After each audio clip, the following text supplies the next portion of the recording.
La personalidad que el día de hoy tiene a bien compartir sus experiencias con nosotros es el licenciado Felipe Martínez Rizo, director general, fundador del Instituto Nacional para la Evaluación de la Educación desde septiembre del 2002.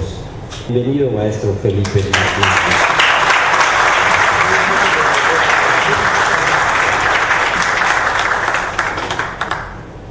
Pues muchísimas gracias en primer lugar por esta bienvenida tan cálida que agradezco sinceramente. Tienen como foco general de atención la evaluación educativa y específicamente reflexionar sobre la manera en que la evaluación puede ser aprovechada para la mejora de la calidad, que finalmente pues es el sentido que tiene. No tendría caso evaluar por evaluar.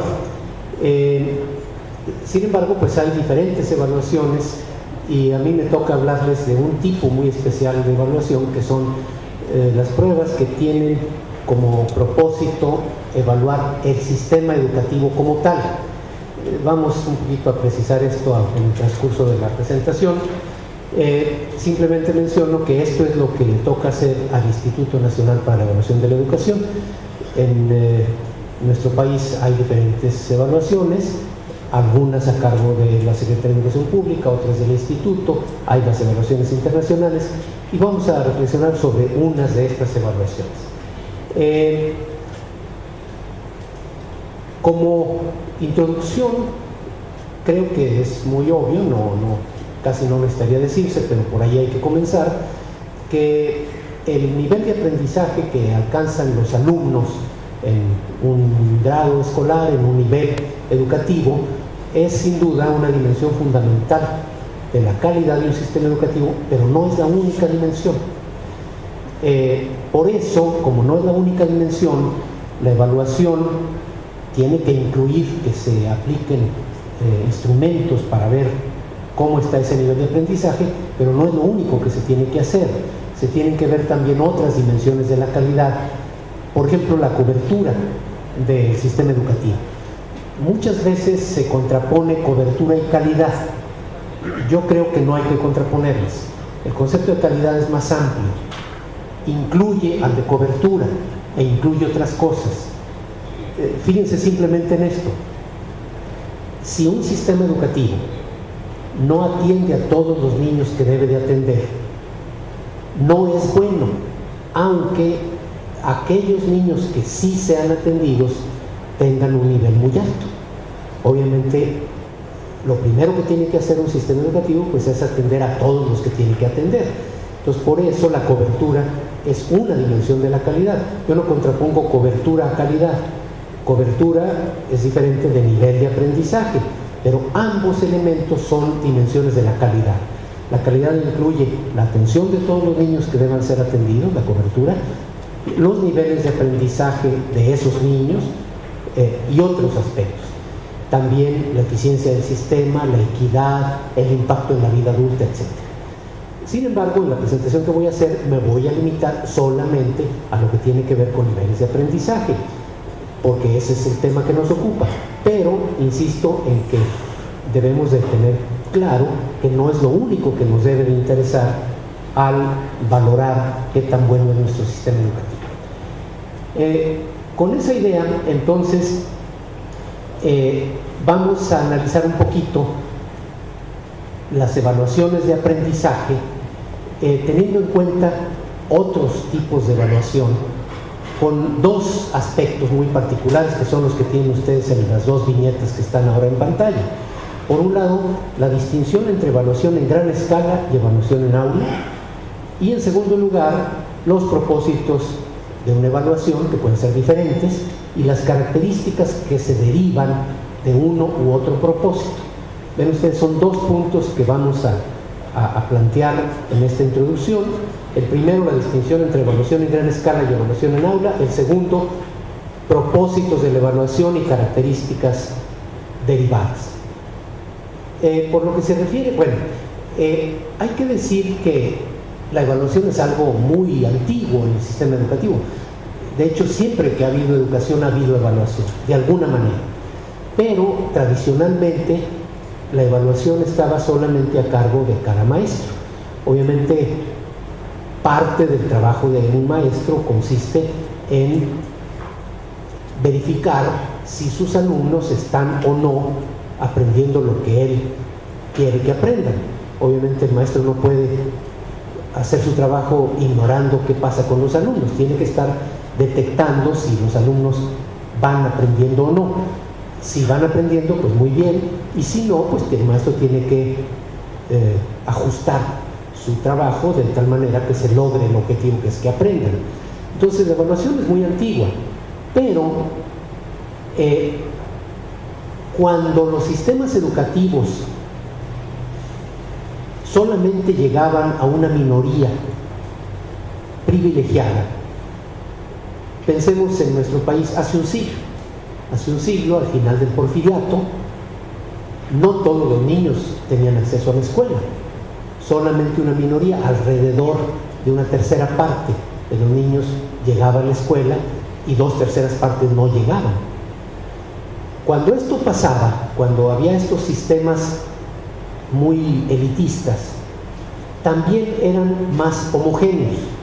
Los pocos alumnos que llegaban a la escuela tenían condiciones relativamente favorables en el hogar, y por ello la tarea de los maestros era más sencilla, porque en general se trataba de alumnos con buenas condiciones para el aprendizaje, y el resultado era mucho más homogéneo que en la actualidad, de tal manera que el hecho de que un niño terminara cierto grado escolar o cierto nivel educativo se podía dar como equivalente de que había alcanzado ciertos niveles de aprendizaje.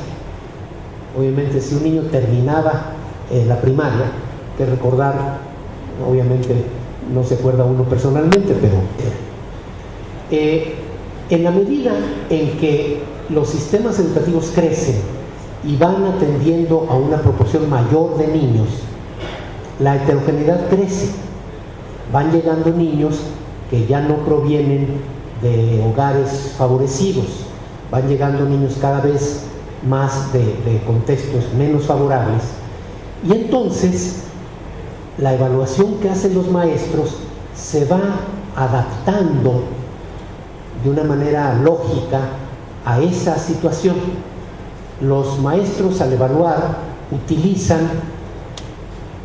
unos estándares implícitos, evalúan en función del grupo, del nivel que tiene en conjunto el grupo, y obviamente cuando van teniendo grupos de alumnos que mayoritariamente tienen más problemas de aprendizaje, los maestros toman en cuenta esto, y el que un niño termine un grado o un nivel ya no es garantía de que tiene cierto nivel de aprendizaje.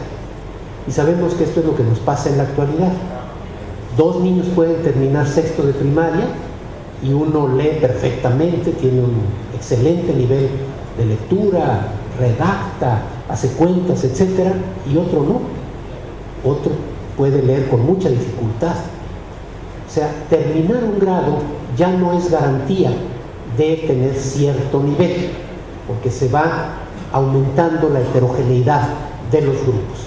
Entonces, eso hace necesario que se utilicen instrumentos estandarizados en gran escala para poder saber cómo están los diferentes alumnos, porque la evaluación de cada maestro ya no es suficiente para ello, porque las diferencias entre condiciones de los distintos grupos en los distintos medios son muy grandes. Ahora bien, surgen estas pruebas estandarizadas en gran escala, pero se pueden ver de dos maneras. Una manera es pensar que las pruebas en gran escala, las pruebas estandarizadas, son la herramienta fundamental de evaluación que debe de sustituir a la evaluación a cargo de un maestro, porque las evaluaciones de los maestros no serían confiables. Esta es una manera negativa de ver las pruebas. La otra manera de ver las pruebas es verlas como un medio complementario, como un elemento que da información valiosa, pero que no es suficiente para evaluar integralmente a cada niño, sino solamente complementan la evaluación del maestro, que es la evaluación fundamental e insustituible. Entonces, son dos maneras muy distintas de ver las pruebas. Una manera negativa para los maestros, como si las pruebas fueran la forma fundamental de evaluar, porque los maestros no serían confiables en sus evaluaciones. La otra como un complemento de las evaluaciones de los maestros, que se consideran las más importantes. Otras dos maneras de ver la evaluación, que se parecen a las anteriores y que yo utilizo unos términos un poco raros para referirme a ellas, es hablar de una concepción orwelliana de la evaluación y una concepción rabeliana de la evaluación. La concepción orwelliana, por George Orwell, el escritor, autor del concepto del Big Brother original, del Gran Hermano, que concebía este ojo divino que escudriñaba la vida privada de las gentes, que estaba viendo todo lo que hacía cada ciudadano para controlarlo. Entonces, la visión orwelliana de la evaluación, yo la entiendo así, o sea, la visión que ve las pruebas como un Big Brother, como un ojo superior que está viendo lo que hace cada maestro, metiéndose al aula y escudriñando lo que hace, porque el maestro no es confiable, porque hay que vigilarlo, porque hay que estar al pendiente para que no vaya a hacerlo mal. Entonces, esa es una visión que a mí me parece espantosa de la evaluación. O sea, ver la evaluación así, como un ojo fiscalizador que está al pendiente porque desconfía de lo que pasa en el aula.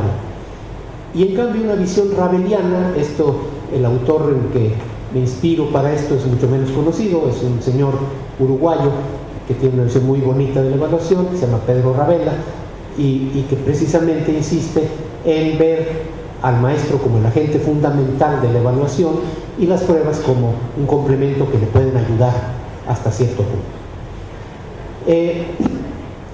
Esta visión, que es la que yo comparto, considera pues que el trabajo del maestro es insustituible, absolutamente insustituible, porque evaluar integralmente a un alumno es algo sumamente complejo que solo un maestro trabajando con sus niños puede hacerlo, porque tiene que incluir todas las áreas del currículo.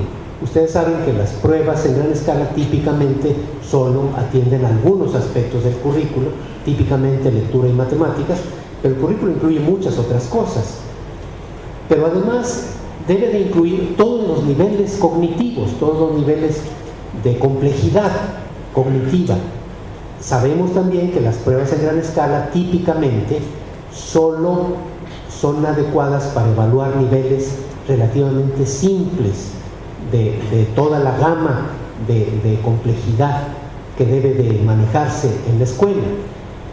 Y por supuesto que no hay que limitar la evaluación a eso. La evaluación tiene que incluir todas las áreas curriculares y todos los niveles cognitivos, los simples y los complejos. Y eso nadie lo puede hacer mejor que el maestro.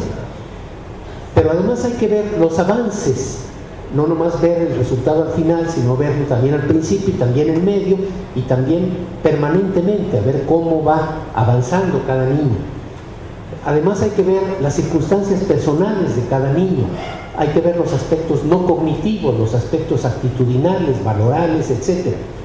Y todo esto solamente lo puede hacer plenamente la persona que está en contacto cotidiano con los niños a lo largo del ciclo escolar. Pregunto, ¿podría evaluarse con un grado de precisión, de confiabilidad, de validez similar, utilizando pruebas en gran escala? Y respondo, con la finura que puede hacer un maestro, no. Punto. O sea, no es posible. Una buena prueba puede acercarse un poco más a esto que una prueba menos buena, pero plenamente no puede sustituir al maestro. Pero en cambio, las pruebas dan algo que los maestros no pueden dar, que es la comparabilidad. Precisamente porque cada maestro evalúa su grupo en una forma que tiene en cuenta las circunstancias concretas de ese grupo, las evaluaciones de los distintos maestros no se pueden simplemente comparar. Lo sabemos perfectamente. Un 8, un 9, un 10, un 7 no significan lo mismo dados por un maestro o por otro, en un contexto o en otro. De hecho, un niño que en una escuela saca una calificación alta, si estuviera en otra escuela en donde el promedio es más alto, pues seguramente tendría un resultado inferior, y viceversa. Un niño que esté en una escuela de un nivel promedio muy alto y que sale relativamente abajo, en otra escuela sería de los mejores. Entonces, precisamente lo que no puede conseguirse con la evaluación del maestro es la comparabilidad. Los resultados individuales de los maestros no se pueden agregar y comparar sin más. Entonces, por eso las pruebas son útiles, porque nos van a dar esa posibilidad de comparar que cada maestro en lo individual no consigue, y que se va haciendo cada vez más difícil en la medida en que los sistemas educativos se vuelven grandes y se vuelven más y más heterogéneos. Por ello, entonces digo, las pruebas en gran escala son indispensables para evaluar el sistema educativo como tal, no para evaluar cada niño, para evaluar el sistema educativo. Ustedes recuerdan que el título de esta charla era Evaluaciones del sistema educativo. Cuando nos preguntamos cómo está México, si México está mejor que Finlandia o peor, o mejor que Argentina o peor, esto no lo podemos saber simplemente viendo las evaluaciones de cada maestro. Necesitamos un instrumento estandarizado en gran escala que nos pueda dar una imagen del sistema educativo mexicano como tal.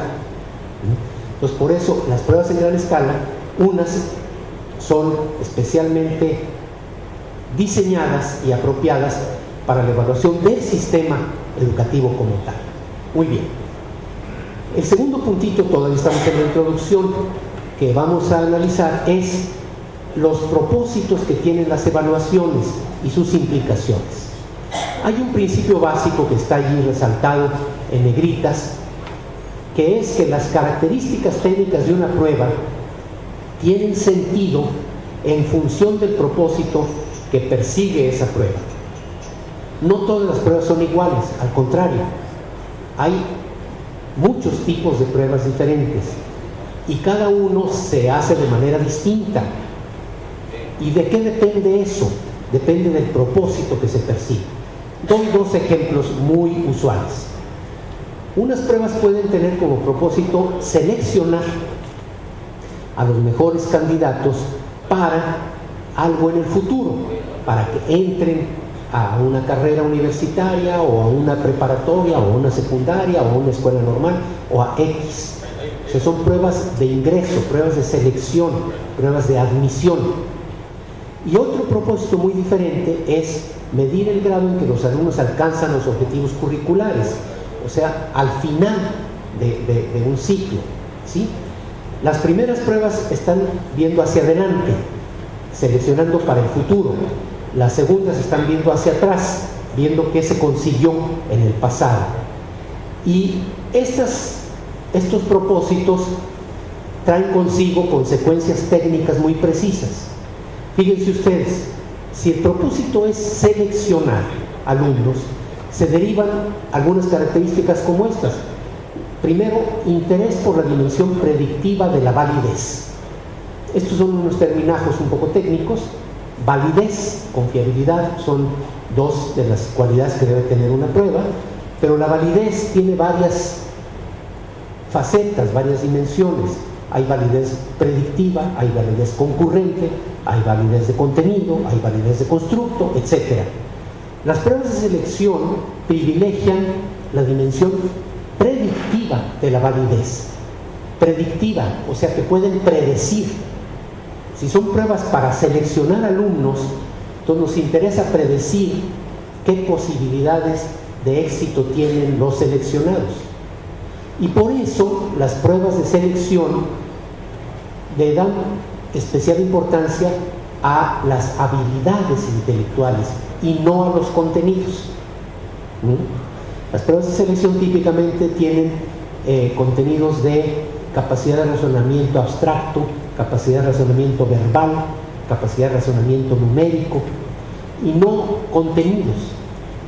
Porque si yo lo que quiero es seleccionar a los prospectos con más perspectivas de éxito para una carrera, me interesa seleccionar a los que tienen más capacidad, más habilidad, aunque no dominen ciertos contenidos.